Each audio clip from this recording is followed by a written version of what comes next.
that it's time to welcome Eric Raditz with Florida Weekly. He's calling in live to the studio. Eric, how's it going? Hey, Eric. Well, how are you all doing? Happy holidays, Merry Christmas, right on the corner. Happy holidays to you. Thanks for calling in.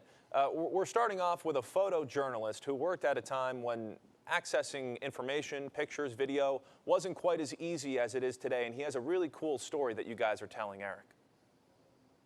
Yeah, I really bumped into him when I saw a very interesting photo he shot here in Florida in the 60s, one with Muhammad Ali taking a picture of Malcolm X. That's the guy on our cover this week. His name is Bob Gomel.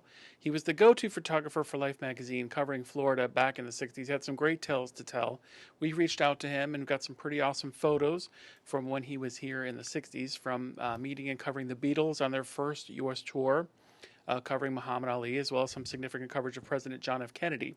Anyway, pick up this week for some great photos that have not been widely published by this skilled photographer, as well as hear some of his great stories from back in the day and where to watch his documentary on his life behind the camera. I'm sure he has many stories. Wow, that sounds cool. Eric, I know businesses all over Southwest Florida, they've been forced to kind of retool, rethink things to survive this. Tell us about one entrepreneur and what this business is doing to kind of help fight the pandemic. Sure thing. Well, we sit down this week and we take a look at the business Clearla Medical. And we sit down with the CEO, Steve Harrison, who moved his businesses actually to Florida and now Naples from California. He cites a very business-friendly environment here. His product has become relevant for the times, originally sold as a wound care disinfectant, and now he's found it works just well in disinfecting masks during COVID. We sit down with him and learn about his product in this week's business section. Well, movie theaters have certainly been impacted by the pandemic. I believe it was last week that Warner Brothers announced that their new movies this year will go straight to streaming. And those are just some of our options that we can view this holiday season, streaming-wise, Eric. Yeah, things are changing, and we all have our favorite movies this week. Pick up Florida Weekly for the top 20 classic movies of all times if you're looking to get in the spirit, as well as what's fresh to stream. One of them, obviously, Wonder Woman 1984, coming out on Christmas Day. So if you've been waiting and waiting and waiting, be sure to pick that up, as well as a lot of other suggestions of what you can watch to get in the spirit.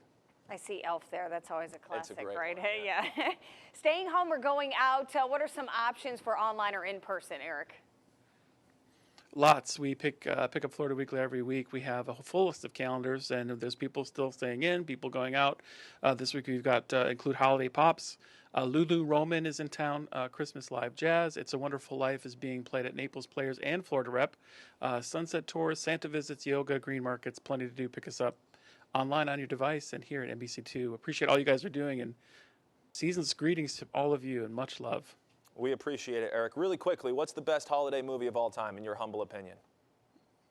Well, it's got to be It's a Wonderful Life. It's a classic. It's playing on NBC2, and that's not the only reason I'm saying it. But Elf would be a nice comedic in my humble opinion. But there's something for everybody out there, so don't take my word for it. I'm going with Elf. What Eric, about you, Nick? I'm going with Elf. I was going to say Elf. I kind of like Elf too. Elf, yeah. Especially this just makes you laugh and smile. This what we've been through, right? There you go. Elf and Wonderful Life. Eric, thank you so much for calling in.